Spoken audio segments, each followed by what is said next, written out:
प्यारे विद्यार्थियों नमस्कार। स्वागत है आप सभी का आपके अपने चैनल गोल्डन पाठशाला में।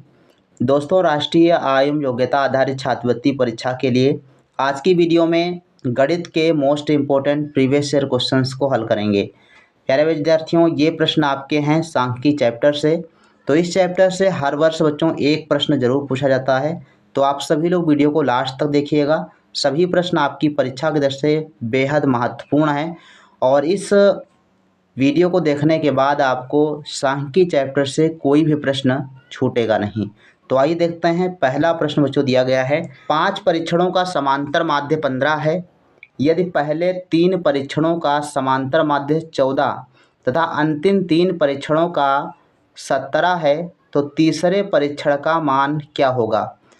तो इसी प्रकार से आपके प्रश्न बच्चों पूछे जाते हैं और इसके लिए आपको समांतर माध्य का फार्मूला पता होना चाहिए और इस टाइप के प्रश्न कैसे हल करने हैं तरीका पता होना चाहिए। तो इसको आप कैसे हल करेंगे आइए देखते हैं। सबसे पहले समांतर माध्य का फार्मूला आप लोग लिख लीजिए। समांतर माध्य बराबर होता है पदों का योग बटे पदों की संख्या। अब इसमें प्रश्न दिया गया है कि 5 परीक्षणों का समांतर माध्य 15 है, तो 15 जो है समांतर माध्य है और 5 परीक्षण हैं। तो योगफल अगर निकालना हो तो कैसे निकालेंगे। तो योगफल बराबर आप लिख दीजिएगा जितने परीक्षण हैं और जितना समांतर माध्य गुणा कर दीजिए, योगफल आ जाएगा।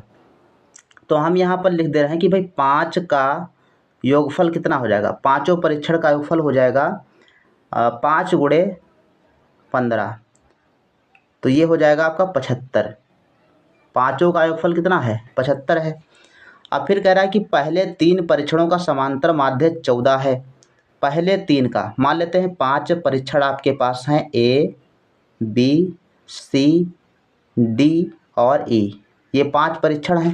कह रहा है कि प्रथम 3 का योगफल कितना है, समांतर माध्य 14 है। तो प्रथम 3 का निकाल लीजिए योगफल। तो प्रथम 3 का योगफल मतलब ए प्लस बी प्लस सी। तो हम कह सकते हैं भाई ए प्लस बी प्लस सी, प्रथम 3 का योगफल हो जाएगा 14 गुणे 3। 3 का योगफल, 3 का समांतर माध्य कितना है 14 है। तो 3 गुणे 14 बराबर 14 तिया 42। तो प्रथम 3 का हो गया 42 और लास्ट के 3, तो लास्ट के मतलब अंतिम 3 का जो परीक्षण है उनके जो समांतर माध्य है इसके बाद इसके बाद अंतिम 3 परीक्षणों का योगफल, इसके बाद दिया है अंतिम 3,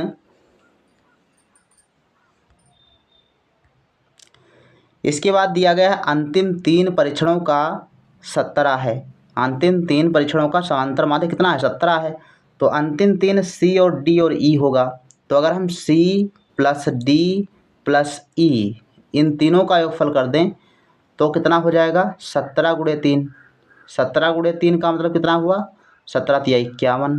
ठीक, तो प्रथम 3 का 42 और अंतिम 3 का 51 और टोटल आया है 75। ठीक, टोटल कितना है 75 है।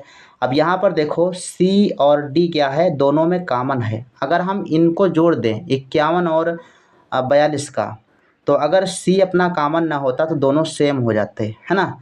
तो अगर जोड़ दें तो ये हो जाएगा आपका 4, 2 और 1 3, 3 और 5 4 9, 93 आपका योगफल आएगा।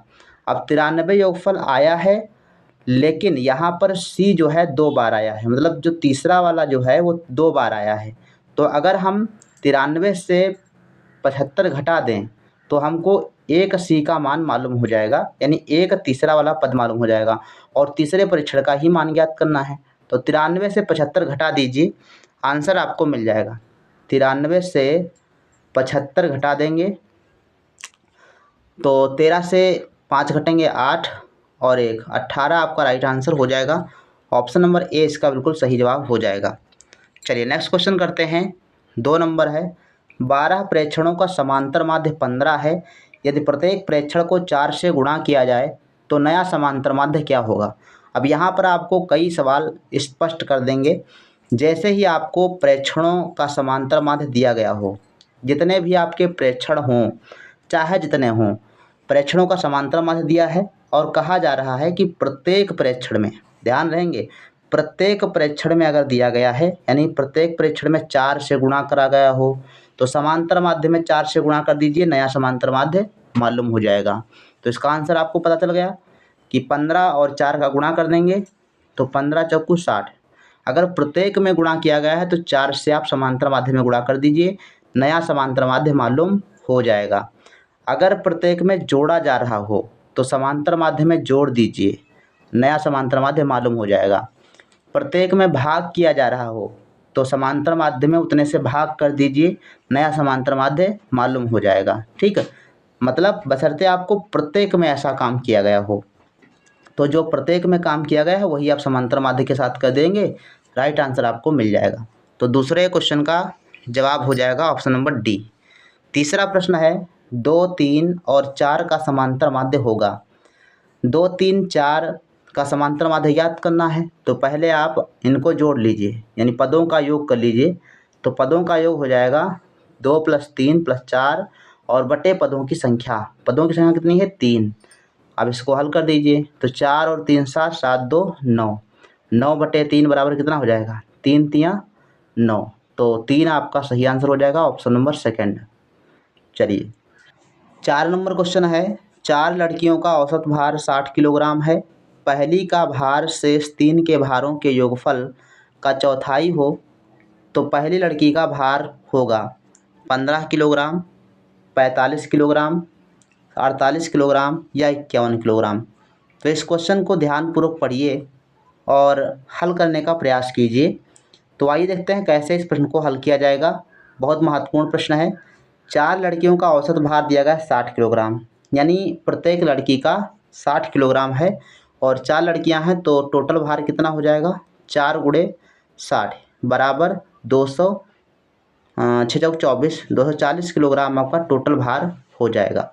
अब कह रहा है पहली का भार जो है शेष 3 के भारों के योगफल का 1/4 है। तो पहली का भार मान लो कि x है, तो शेष 3 का भार कितना हो जाएगा, x घटा लेते हैं टोटल में से, तो 240 - x, ये हो जाएगा शेष 3 का भार। अब कह रहा है कि दोनों बराबर हैं, लेकिन कह रहा है कि पहली का भार शेष 3 के भारों के योगफल का 1/4 है। मतलब चौथाई का मतलब है 1/4, मतलब 1/4 है। तो 1/4 से गुणा कर दीजिए इसमें। अब ये आपको समीकरण मिल गई, इसको जब आप हल कर लेंगे x का मान जो आएगा वही आंसर होगा आपका। तो कैसे हल करेंगे, पहले आपको 1/4 से 240 में गुणा करना है, फिर 1/4 को x से गुणा करना है। तो ये हो जाएगा x बराबर 240 गुणे 1/4 और माइनस 1 का गुणा x से, तो x/4 आपका आ जाएगा। अब यहाँ से आप काट दीजिए किसको, 4 से 6 चौक 24, यानी ये हो गया 60 और 60 यहाँ पर हो गया, माइनस x/4 आपका हो गया।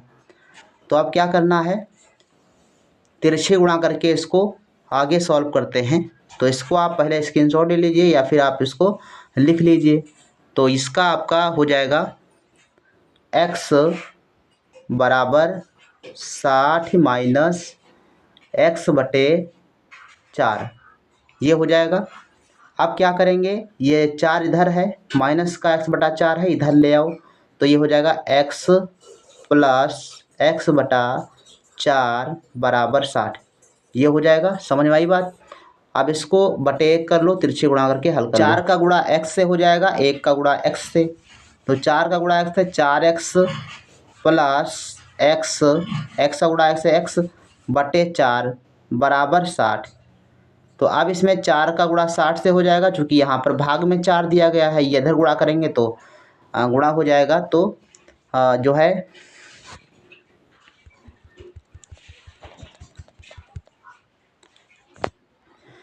इसके बाद आपको क्या करना है, 4 को x से और x को 4 से तिरछे गुणा करके हल कर लीजिए। तो 4 का गुणा x से 4x और प्लस x, और ये जो 4 आपका है 4 से 1 गुणा करेगा तो नीचे आपका बटे में 4 आ जाएगा बराबर 60।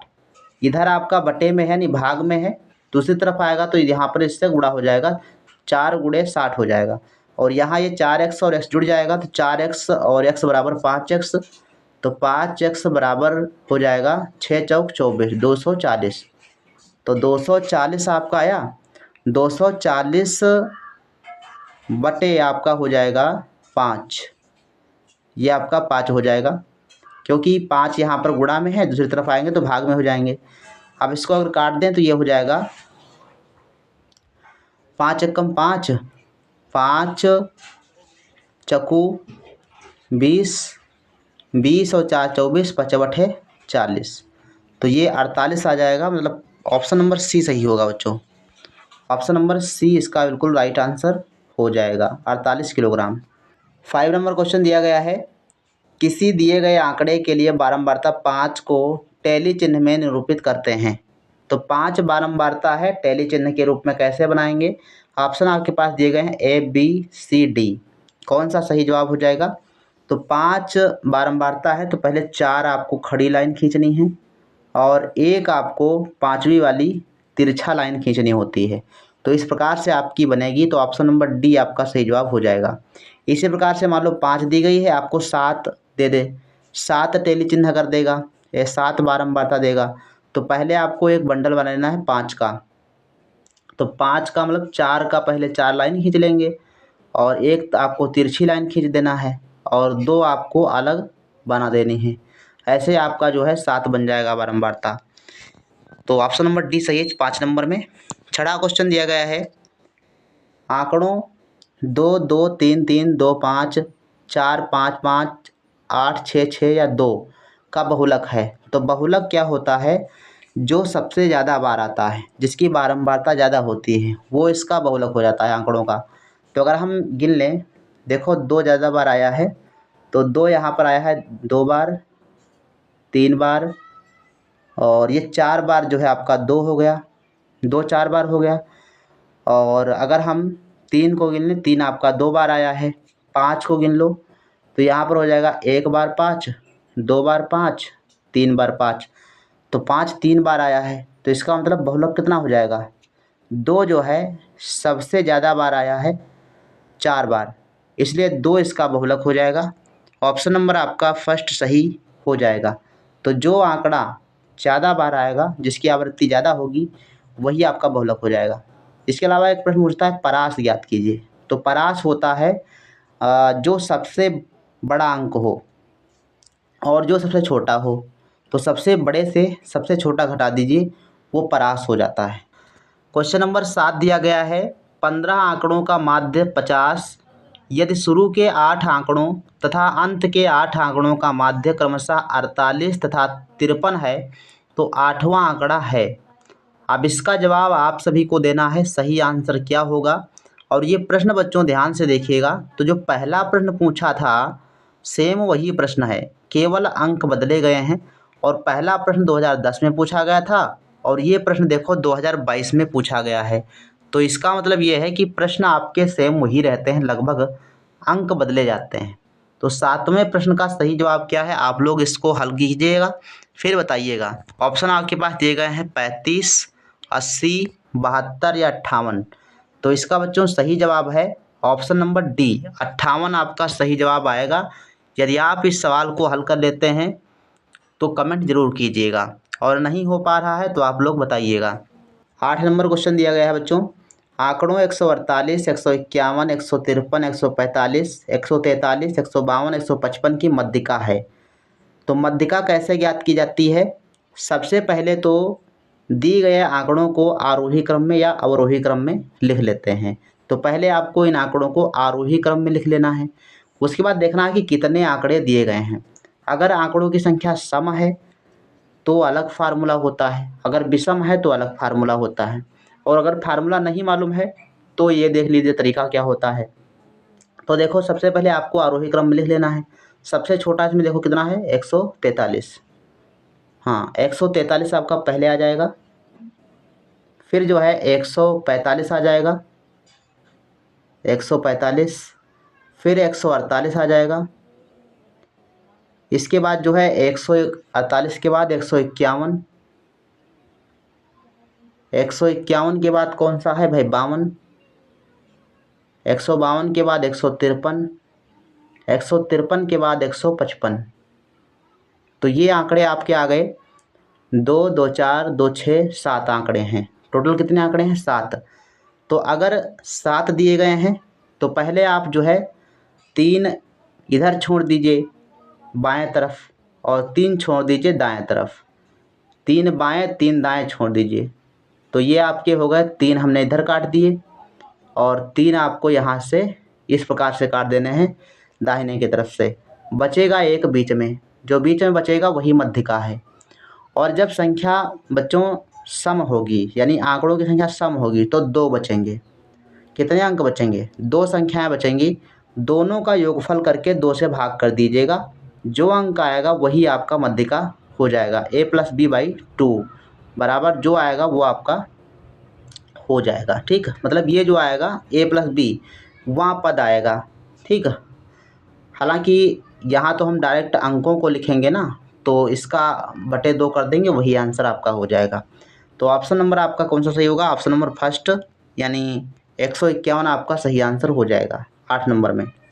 9 नंबर प्रश्न है, निम्न आंकड़ों का बहुलक है। इसमें बताइए बहुलक। 2022 में देखो 2 प्रश्न बच्चों पूछे गए थे। बहुलक बताइए। 6 5 1 6 4 3 7 6 6 5। तो देखा आपने 6 जो है कई बार आया है, तो 6 की बारंबारता ज़्यादा है, तो 6 इसका बहुलक हो जाएगा। 10 नंबर प्रश्न है, प्रथम 10 अभाज्य संख्याओं का माध्य है। प्रथम 10 अभाज्य संख्याओं का माध्य कितना है? तो प्रथम 10 अभाज्य संख्याएं पहले लिखना है, उनको जोड़ देना है और 10 से भाग कर देना है।